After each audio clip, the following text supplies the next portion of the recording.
परम पूज्य साध्वी जी को सादर वंदन। महर्षि भागवत जी के सूत्रों पर जो पिछले 4 दिनों से चर्चा हो रही है, उन सूत्रों में आज मैं आपसे चिकित्सा विषय की बात शुरू करूंगा। मैंने आपको सबसे पहले दिन बताया था कि महर्षि भागवत कहते हैं कि जिंदगी में 85% बीमारियों को हर व्यक्ति स्वयं ठीक कर सकता है। तो अब तक जो मैं बात कर रहा था कल तक, वो 85% वाला हिस्सा था। इसमें से आपको कोई भी बात ऐसी नहीं लगी होगी जो किसी विशेषज्ञ की मदद से करनी पड़े। अब तक मैंने जितना भी आपको बताया है वो सब इतनी सरल और सहज बातें हैं जो आप स्वयं कर सकते हैं। आज मैं आपको 15% वाले हिस्से की बात करूंगा। जो बचा हुआ 15% हिस्सा है जिसमें किसी विशेषज्ञ की जरूरत है, वो वाली बात आपसे शुरू करूंगा। लेकिन आज आप महसूस करेंगे व्याख्यान खत्म होने के बाद कि अरे ये 15% भी हम कर सकते हैं। भागवत जी की यही खूबी है, वो ये मानते हैं कि दुनिया का हर व्यक्ति विशेषज्ञ हो सकता है। और वो ये भी एक जगह लिखते हैं कि मैं अकेला भागवत नहीं, मेरे बाद और भी हो सकते हैं। वो ये कहते हैं कि जो व्यक्ति भी अपने शरीर का सूक्ष्म अवलोकन कर सके, ऑब्जर्वेशन सूक्ष्म माइक्रो लेवल पे, वो सभी विशेषज्ञ हो सकते हैं। तो विशेषज्ञ चिकित्सा के स्तर पर आज मैं उनका एक अध्याय आपके सामने लेता हूं। ऐसे उन्होंने लगभग 40 से ज्यादा अध्याय लिखे हैं, उसमें से एक मैं शुरू करता हूं। भागवत जी ये कहते हैं कि जब विशेषज्ञ चिकित्सा की बात आए, गंभीर रोग जैसे कैंसर है, डायबिटीज है, अर्थराइटिस है, तो इसमें वो कहते हैं कि भगवान ने, प्रकृति ने ऐसी व्यवस्था बनाई है कि विशेष गंभीर रोगों की चिकित्सा भी आप बहुत आसानी से, सहजता से कर सके। उसमें से उन्होंने एक जगह लिखा है कि इस पूरे ब्रह्मांड में, पूरी प्रकृति में ऐसी कई चीजें हैं जो एक साथ वात, पित्त और कफ तीनों को ठीक करने की शक्ति रखती है। एक साथ बहुत कम चीजें ऐसी हैं प्रकृति में जो वात, पित्त, कफ तीनों को एक साथ ठीक रखें। कुछ चीजें ऐसी हैं जो वात को अच्छा रखेंगी, कुछ चीजें ऐसी हैं जो पित्त को अच्छा रखेंगी, कुछ चीजें ऐसी हैं जो कफ को अच्छा रखेंगी। वात को अच्छा रखने वाली सबसे अच्छी चीज जो आपके घर में है वो है तेल। तेल वो जिसमें आप सब्जियां बनाते हैं, तेल वो जिसमें आप सब्जियां बनाते हैं। तो सबसे अच्छी चीज वो बोलते हैं कि तेल है, जो वात को हमेशा समभाव में रखता है, समानता में रखता है, वात को बढ़ने नहीं देता। लेकिन उन्होंने एक शब्द पर जोर दिया है कि तेल का माने शुद्ध तेल। अब ये शुद्ध तेल उन्होंने लिखा 3500 साल पहले। आज के विश्लेषण में अगर हम ध्यान दें तो शुद्ध तेल का माने तेल की घानी से निकाला हुआ सीधा सीधा तेल, बिना कुछ मिलाए हुए सीधा सीधा तेल, कोई भी मशीन से निकाला हुआ सीधा सीधा तेल, उसमें कुछ नहीं मिलाया, मतलब नॉन रिफाइंड तेल। नॉन रिफाइंड तेल। अगर आप तेल खा रहे हैं तो भागवत जी का निवेदन है कि आप तेल शुद्ध खाइए, माने रिफाइंड तेल मत खाइए, डबल रिफाइंड तेल मत खाइए। अब आप कहेंगे जी क्यों नहीं खाएं, डॉक्टर तो यही बोलते हैं कि रिफाइंड खाओ, डबल रिफाइंड खाओ तो आपको हृदय घात नहीं आएगा, वगैरह वगैरह। ये जो रिफाइंड तेल है, मैंने इनको देखा है कैसे रिफाइंड किया जाता है। आप भी देख लें, कभी मौका मिले तो बहुत अच्छा होगा। किसी भी तेल को रिफाइंड करने में 6 से 7 केमिकल इस्तेमाल होते हैं और डबल रिफाइंड करने में 12 से 13 केमिकल इस्तेमाल होते हैं। वो सब केमिकल मनुष्य के द्वारा बनाए गए हैं प्रयोगशाला में। भगवान का बनाया हुआ एक भी केमिकल तेल को रिफाइंड नहीं कर सकता। भगवान का बनाया हुआ माने प्रकृति का दिया हुआ, जिसको आप अंग्रेजी में कहते हैं ऑर्गेनिक।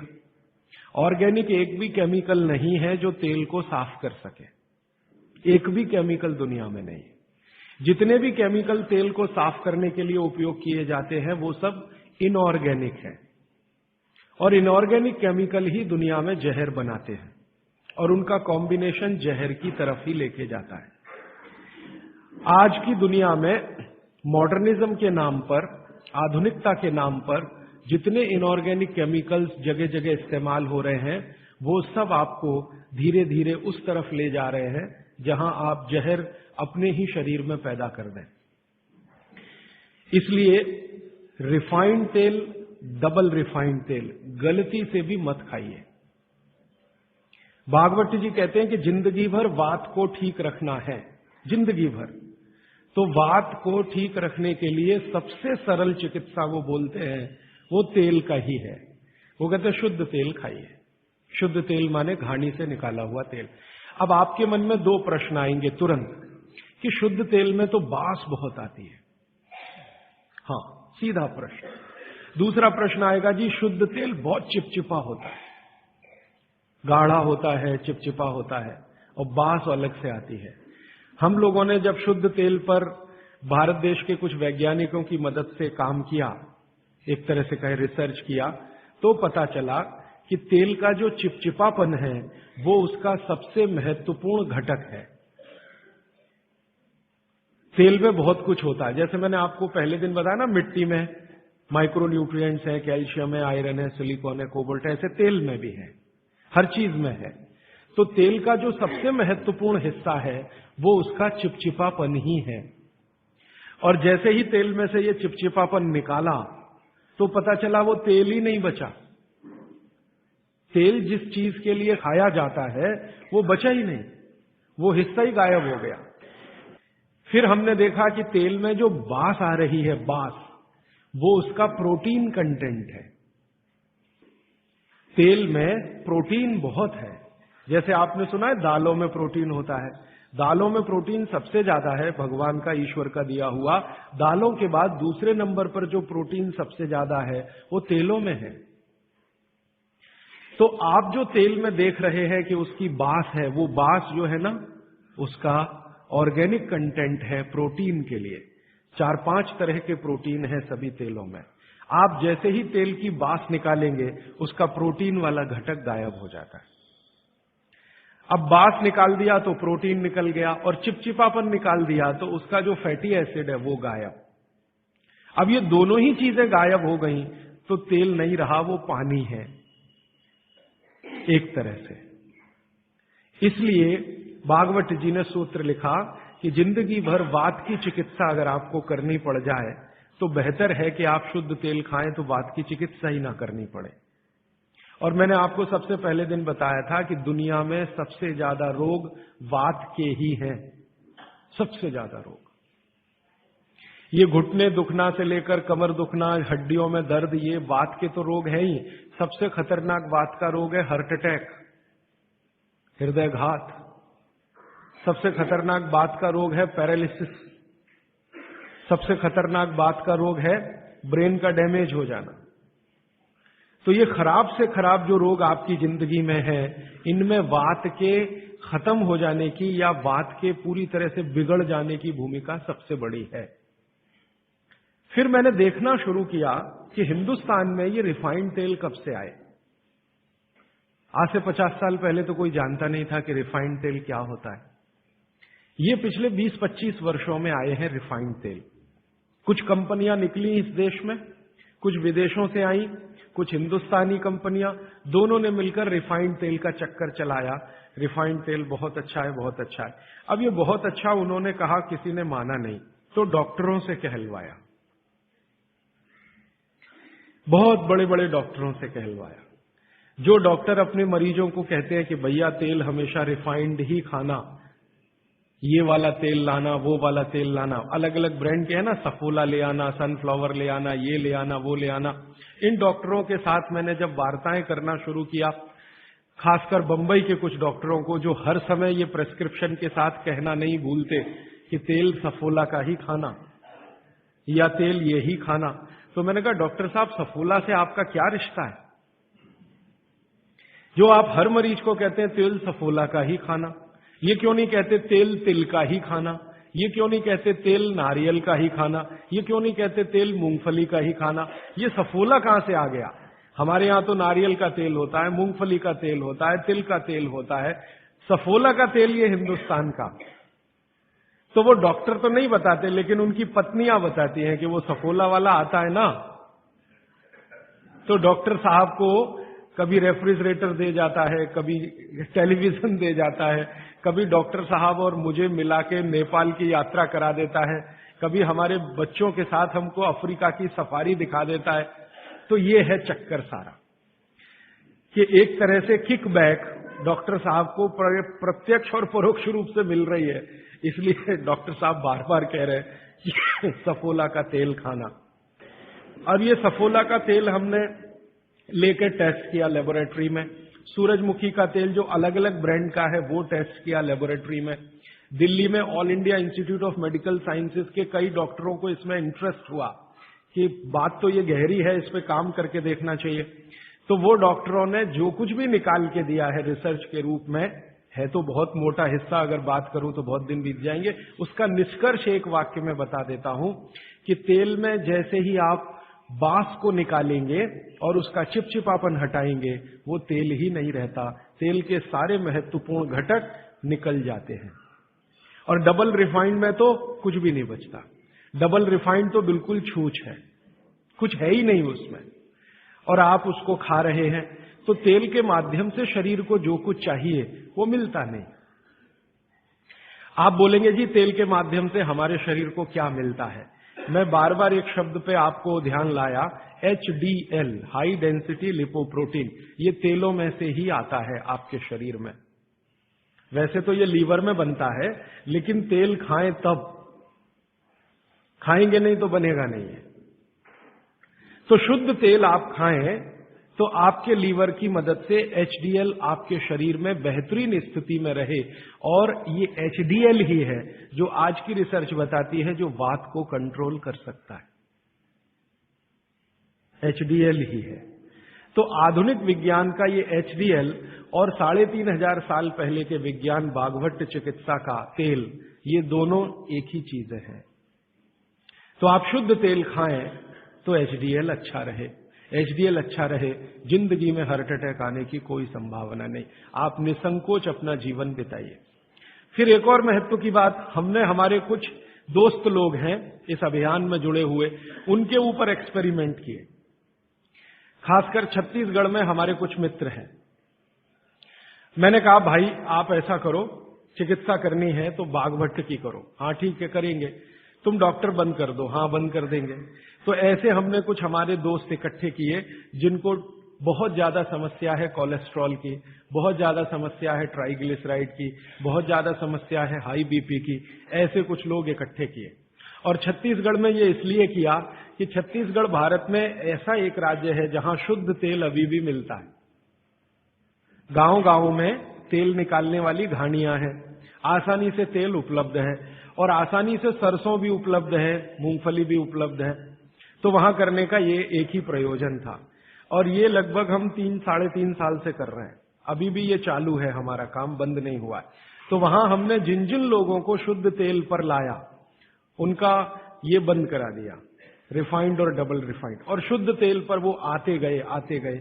अभी उनकी स्थिति ये है कि जब हम उनको डॉक्टर को दिखाते हैं और पुरानी रिपोर्ट लेके जाते हैं कि देखो 3 साल पहले इनकी ये रिपोर्ट थी, कोलेस्ट्रॉल इतना, ट्राइग्लिसराइड इतना, ये इतना, तो डॉक्टर कहता है ये रिपोर्ट में तो 8 दिन के ज्यादा जिंदा नहीं रहना चाहिए, हार्ट अटैक आना ही चाहिए और मरना ही चाहिए, लेकिन आप बचे कैसे हैं। तो अब रिपोर्ट ये देख लो। आज की रिपोर्ट उनको दिखाते हैं तो वो कहते हैं कि मिरेकल है, ये मिरेकल कुछ नहीं है, चमत्कार कुछ नहीं, बस एक ही है कि शुद्ध तेल खाया उन्होंने और जो तेल के घटक होते हैं वो भरपूर मात्रा में उनके शरीर को मिले, इसलिए उनके ट्राइग्लिसराइड्स लेवल कम हुए, कोलेस्ट्रॉल लेवल माने VLDL, LDL कोलेस्ट्रॉल लेवल कम हुए, HDL उनका बहुत तेजी से बढ़ा, ब्लड प्रेशर उनका अपने आप कम हुआ, हार्ट अटैक आने की जो कंडीशन बनी हुई थी वो पूरी तरह से खत्म हुई। और अब इतना काम करने के बाद मुझे ये कॉन्फिडेंस हो गया है कि उनमें से 2 हमारे कार्यकर्ता तो ऐसे हैं जिनको हार्ट में भयंकर ब्लॉकेज थे, अभी चेक कराएंगे तो वो ब्लॉकेज भी नहीं मिलेंगे। ये आया रिपोर्ट और बागभट्ट जी का देखकर फिर मैंने देखना शुरू किया। आप भी जरा पुरानी चीजें याद करिए, 20 साल पहले की, 25 साल पहले की। तो हमारे घरों में बहुत सारी चीजों में बहुत बार तेल का उपयोग होता था और तेल के साथ घी का उपयोग तो और भी ज्यादा होता था। तेल और घी एक ही कैटेगरी मान लें आधुनिक विज्ञान के हिसाब से। वैसे आयुर्वेद के हिसाब से दोनों अलग कैटेगरी हैं, लेकिन 1 मिनट के लिए मान लें हम, कितने बार हम घी का उपयोग करते थे घरों में? शीरा बना रहे हैं, हलवा बना रहे हैं, बिना घी के बन नहीं रहा है। दाल में घी खा रहे हैं, रोटियों पे घी खा रहे हैं, सब्जियों में घी खा रहे हैं, और फिर सब्जियां तेल में बना रहे हैं। आप जरा कल्पना तो करिए, कितनी जगह तेल तेल तेल, कितनी जगह घी घी घी। और 40 साल पहले मैंने तो नहीं सुना, पता नहीं आपने सुना, मेरे पिताजी को मैं पूछता हूं कि कितने हार्ट अटैक होते थे, तो मेरे पिताजी कहते अपने परिवार में तो एक भी नहीं हुआ। शायद आप 40 साल पहले के अपने परिवारों को देखें तो आपको भी पता चलेगा किसी को नहीं हुआ। तो जब उतना हम तेल और घी उपयोग कर रहे थे अपने दैनिक जीवन में, हमको हार्ट अटैक नहीं हो रहे थे। ये पिछले 10-12 वर्षों में क्या ऐसा हो गया जो इतने हार्ट अटैक हो रहे हैं? परसों किसी ने मुझे कहा कि 17 साल के एक बच्चे ने हार्ट का ऑपरेशन कराया अभी यहां चेन्नई में, अपोलो में या पता नहीं कहां। अब 17 साल की उम्र में आपको बाईपास करवाना पड़े, एंजियोप्लास्टी करानी पड़े, ये तो दुखद स्थिति है। और ये दुखद स्थिति बहुत दिन समझने के बाद पैदा हुई है रिफाइंड तेलों से, डबल रिफाइंड तेलों से। तो भागवत सूत्र के अनुसार आज मैं आपको विनती करता हूं कि जिंदगी भर वात की बीमारियों से अगर बचना है आपको, तो तेल शुद्ध खाइए, तेल एकदम शुद्ध खाइए। अब आपका तुरंत अगला प्रश्न आएगा, जी चेन्नई में मिलता नहीं, दुनिया में ऐसी कोई चीज नहीं है जो कहीं ना मिले। अर्थशास्त्र ये कहता है कि आप डिमांड खड़ी करो, हर चीज की सप्लाई होती है। जब रिफाइंड और डबल रिफाइंड तेल बिक सकता है तो शुद्ध तेल भी यहीं मिलेगा। आप जितने लोग यहां बैठे हैं, अगर आप ही आज संकल्प कर लें कि हम तो शुद्ध तेल ही खाएंगे, कल से देखना बहुत सारी यहां ऑयल मिलें लग जाएंगी, तेल निकालने वाली मिलें लग जाएंगी। और अब घानी लगाना बहुत ही आसान है। पहले एक जमाना था जब घानी लगाओ तो खर्चा बहुत होता था। अब तो 20-25 हजार रुपए की छोटी मशीन आती है और उसी मशीन में सब तरह के तेल निकल सकते हैं। अलग अलग मशीन भी लगाने की जरूरत नहीं। आप चाहे तो घानी भी लगा सकते हैं, वो तो 18-20 हजार की ही आती है, बैल से चलने वाली घानी। वो अब महंगी नहीं रह गई है और बहुत आसानी से तेल निकल आता है। तो इसलिए आप तेल शुद्ध की तरफ बढ़ जाइए। और मैं आपको जो रिसर्च कहती है वो कह रहा हूं कि जिस तेल में चिपचिपापन जितना ज्यादा होगा वो आपके लिए उतना ही उपयोगी है। जिस तेल में बास जितनी ज्यादा होगी वो उतनी ही उपयोगी है। सरसों के तेल के बारे में सारे डॉक्टर्स ऑल इंडिया इंस्टीट्यूट के जो रिसर्च कर चुके हैं वो ये कहते हैं, सरसों के तेल का डब्बा मुंह पे लगाओ और जो आंख में से आंसू तुरंत ना निकलें तो समझ लो वो नकली है। उसकी इतनी तेज बास आएगी कि आंख से आंसू निकल ही आएंगे, नाक चलना आपकी शुरू हो ही जाएगी। वो कहते हैं वो उसके शुद्धता की गारंटी है। तो आप इसको अपने जीवन में ध्यान रखें। वात के रोगों को जीवन भर चिकित्सा करनी है तो तेल की मदद से ही सबसे ज्यादा उपयोगी है। और तेल खाने के तरीके आप सब जानते हैं, उन्हें बताने की जरूरत नहीं है कि सब्जी में कितना तेल डालना, दालों में या आपके दूसरे भोजन पकवानों में तेलों का किस तरह से उपयोग करना। मैंने ये देखा हिंदुस्तान में कि हमारे यहां तीज त्योहार होते हैं और हर तीज त्योहार में कुछ खास तरह के व्यंजन और पकवान बनते हैं। मैंने ये देखा है कि कुछ खास तरह के त्योहार में कुछ खास तरह का तेल उपयोग हो रहा है, दूसरे तरह के त्योहारों में दूसरे तरह का तेल उपयोग हो रहा है। उसके पीछे बड़ा साइंस है, बहुत बड़ा साइंस है, बहुत बड़ा विज्ञान है। वो विज्ञान ये है कि जैसे मान लीजिए होली के आसपास के त्योहार, चैत्र के महीने के त्योहार, फागुन और चैत्र के महीने के त्योहार। अब फागुन और चैत्र के महीने के त्योहारों में जो जो पकवान बन रहे हैं, आप उन पर अगर नजर डालें तो वो उस मौसम के हिसाब से बहुत ही अनुकूल है। दिवाली के आसपास के जो तीज त्योहार हैं, नवंबर दिसंबर के या अक्टूबर नवंबर के, उनमें जो पकवान बन रहे हैं वो खास तरह के प्रिपरेशन है, बहुत गहरा विज्ञान है। कभी मौका मिला तो इस पे अलग से ही बात करूंगा कि त्योहारों में पकाए जाने वाले जो व्यंजन हैं वो हमारे शरीर को किस तरह की मदद कर रहे हैं। हमारे वैज्ञानिकों ने, माने महर्षियों ने ये देखा कि जीवन के दिनों में, माने अगर ठंड के दिन है तो शरीर में क्या प्रकोप ज्यादा है, बरसात के दिन है तो शरीर में क्या प्रकोप ज्यादा है, गर्मी के दिन है तो शरीर में कौन सा प्रकोप ज्यादा, प्रकोप माने वात पित्त कफ, ये तीन ही तरह के। तो उनको संयमित रखने के लिए कौन सी चीजें प्रकृति ने दी हैं, तो व्यंजनों में वही चीजें डाली गई हैं। जैसे अब मैं आपको थोड़ा और स्पष्ट करता हूं, ये बात अमूर्त है लेकिन अब थोड़ी मूर्त करता हूं। सर्दी के दिनों में जितने भी त्योहार आप मनाते हैं या जितने भी त्योहारों में आप अपने जीवन को लगाते हैं, ये सब त्योहारों में आप देखो भोजन ज्यादा से ज्यादा आपके हिसाब से गरिष्ठ होता है। प्रिपरेशन कुछ इस तरह के होते हैं, जैसे आप तिल खा रहे हैं, सर्दी के दिनों में भरपूर तिल खाया जाता है और तिल के तरह तरह के व्यंजन बनाए जाते हैं। अगर आप गुजरात में रहते हैं तो अड़दिया खाया जाता है। अड़दिया दुनिया का इससे अच्छा शायद कोई पकवान ना हो। अड़दिया जिसको कहा जाता है, उड़द की दाल का बनता है अड़दिया। ऐसे ही राजस्थान के कुछ इलाकों में विशेष पकवान है, ऐसे उत्तर प्रदेश के इलाकों में कुछ पकवान है। लेकिन अगर महसूस करें तो ये सब भारी हैं, भारी गुरुत्व है इसमें। बागभट्ट जी ने एक शब्द इस्तेमाल किया, गुरुत्व वाले पदार्थ, माने भारी हैं, आसानी से नहीं पचते, धीरे धीरे पचते। अड़दिया तो आसानी से नहीं पचेगा, तिल की चीजें भी आसानी से नहीं पचने वाली हैं। लेकिन जिन दिनों में हम ये खा रहे हैं उन दिनों में शरीर के लिए यही अच्छा है कि कोई चीज आसानी से ना पचे, धीरे धीरे पचे, देर में पचे। क्यों?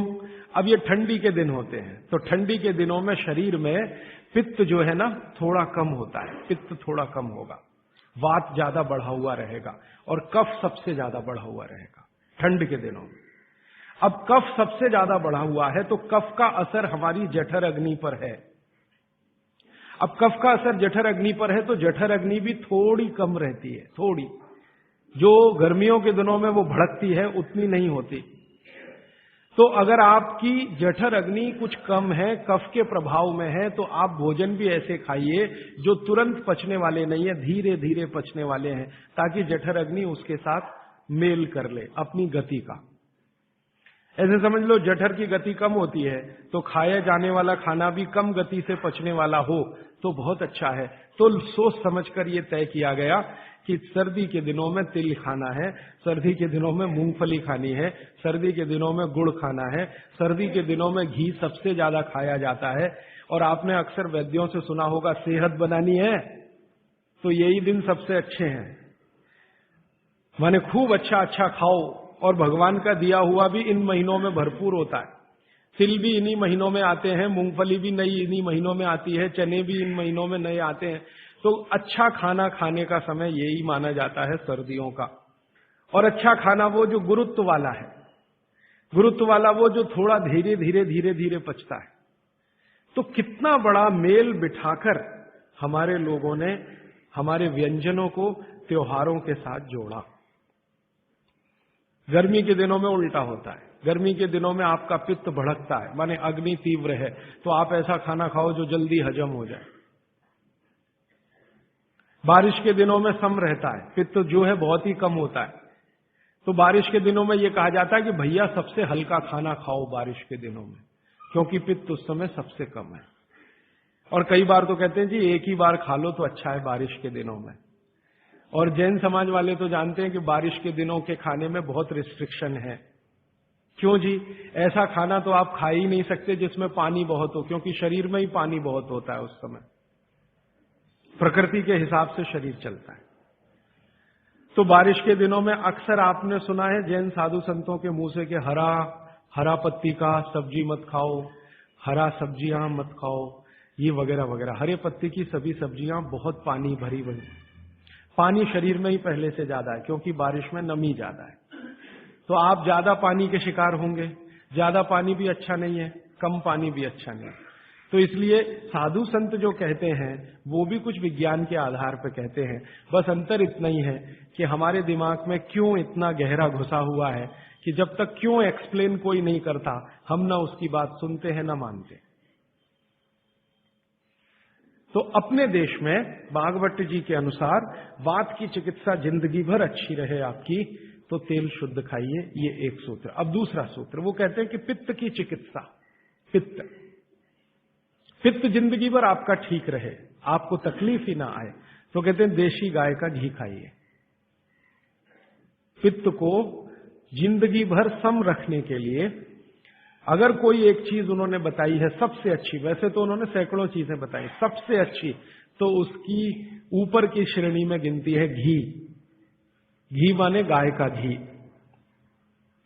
भैंस के घी के लिए उन्होंने बोला है, लेकिन उन्होंने कहा है कि वो एक ही कैटेगरी के लोगों के लिए है जो कुश्ती लड़ते हैं। कुश्ती लड़ते हैं माने पहलवानी करते हैं, दंड बैठक लगाते हैं, पहलवानी करते हैं, वो घुमाते हैं। इनके लिए उन्होंने कहा है कि ये गाय का घी कभी ना खाएं, ये भैंस का ही घी खाएं, क्योंकि होना ही उनको भैंस के जैसा है। आपके लिए नहीं है, आप सदगृहस्थ हैं, ना आपको कुश्ती लड़नी है, ना आपको पहलवानी करनी है, ना आपको दंड बैठक लगानी है, ना आपको रेस जीतनी है, आपको तो जीवन अपना चलाना है ठीक तरीके से। तो आपके लिए है गाय का घी। और पहलवान जो कुश्ती लड़ रहे हैं, अखाड़े में दंड बैठक लगा रहे हैं, मुगदर घुमा रहे हैं, वगैरह वगैरह, इनके लिए है भैंस का घी। भागवत जी कहते हैं कि वो अगर गाय का घी खाएंगे तो बीमार पड़ेंगे, और आपने अगर भैंस का घी खाया तो आप तकलीफ में आएंगे। तो जिंदगी भर पित्त आपका ठीक रहे, पित्त से होने वाली बीमारियां ना हो, तो आप गाय का घी खाते रहिए। और तीसरी बात जो कहते हैं कफ, कफ को जिंदगी भर शांत रखना है, शमित रखना है, सम अवस्था में रखना है। तो सबसे अच्छी चीज जो उन्होंने बताई है, वैसे तो सैकड़ों हैं, लेकिन मैं सबसे अच्छी चीज पहले बता रहा हूं। वो कहते हैं नंबर 1 की चीज है कफ को शांत रखने के लिए, वो है गुड़। और ऑब्लिक करके उन्होंने एक चीज बताई है, शहद। तो वो कहते हैं कि जो शहद खा सकते हैं वो शहद खाएं, जो नहीं खा सकते वो गुड़ खाएं। अब आप में से जो जैन सिद्धांतों का पालन करने वाले हैं उनके लिए है गुड़, और जो जैन सिद्धांतों का पालन नहीं करते वो शहद भी ले सकते हैं। तो 3 चीजों की अब बात मैं कर रहा हूं। पहली चीज हो गई शुद्ध तेल, दूसरी चीज हो गई गाय का घी, और तीसरा हो गया गुड़। उल्टे से शुरू करता हूं, गुड़ कफ को कैसे शांत रखेगा। आधुनिक विज्ञान की जानकारी कुछ मैं आपको इसमें जोड़ना चाहता हूं। कफ जब भी बिगड़ता है, कफ जब भी बिगड़ता है तो शरीर में एक तत्व की बहुत कमी आ जाती है, वो है फास्फोरस। केमिकल है एक फास्फोरस। जब भी कफ बिगड़ेगा तो आप समझ लो आपके शरीर में फास्फोरस की कमी है। और फास्फोरस का एक छोटा भाई भी है, आर्सेनिक। आर्सेनिक वैसे तो शरीर में ना रहे तो अच्छा है क्योंकि जहर है, लेकिन बहुत मामूली मात्रा में रहे तो फास्फोरस को ताकत देता है ये आर्सेनिक। फास्फोरस का कॉम्प्लीमेंट्री है आर्सेनिक। ये केमिस्ट्री की बात है।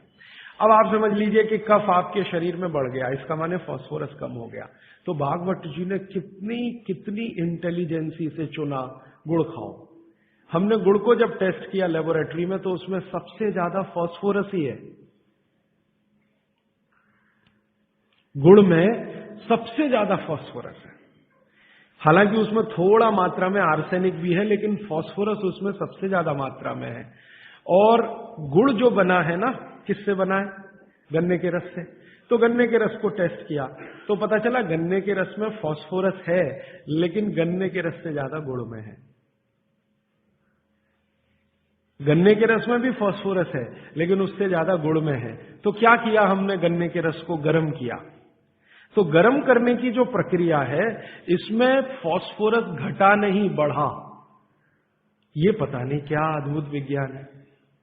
तो भागवत जी ने ये नहीं कहा कि गन्ने का रस पियो, उन्होंने कहा गुड़ खाओ। गन्ने के रस को भी वो कह सकते थे क्योंकि फास्फोरस उसमें है, लेकिन गन्ने के रस से ज्यादा बेहतरीन स्थिति का फास्फोरस गुड़ में है, जो सबसे जल्दी हजम होता है। ये गुड़ ऐसी अद्भुत चीज है जो 1 दिन के बच्चे को भी खिलाया जा सकता है। 1 दिन के बच्चे को, आज बच्चा पैदा हुआ, आप शाम को उसे गुड़ दे सकते हैं, आज ही दे सकते हैं। हाँ, तो आप जो है एक ऐसी स्थिति में है जहां आपके पास कई चीजें उपलब्ध हैं, उनमें से भागवती जी चुनकर दे रहे हैं कि देखो ये है। अब गुड़ बनाने के पहले एक और चीज बनती है जिसको मराठी में कहते हैं काकवी, तरल गुड़ कहिए उसको, तरल गुड़। राब कहते हैं कई लोग उसको, राब, राजस्थान में राब कहते हैं। वो ये कहते हैं कि गुड़ और राब में आपके पास अगर चॉइस है तो राब खाइए, वो गुड़ से भी ज्यादा अच्छी है। तो राब हमने बनवाई और उसको टेस्ट किया लेबोरेटरी में, तो गुड़ से बेहतरीन स्थिति का फास्फोरस राब में है। तो आपकी जिंदगी का इसको हिस्सा बना लीजिए, हिस्सा। कफ की जिंदगी में तकलीफ कभी भी नहीं आए जो आप राब और गुड़ खाएं। ये आपकी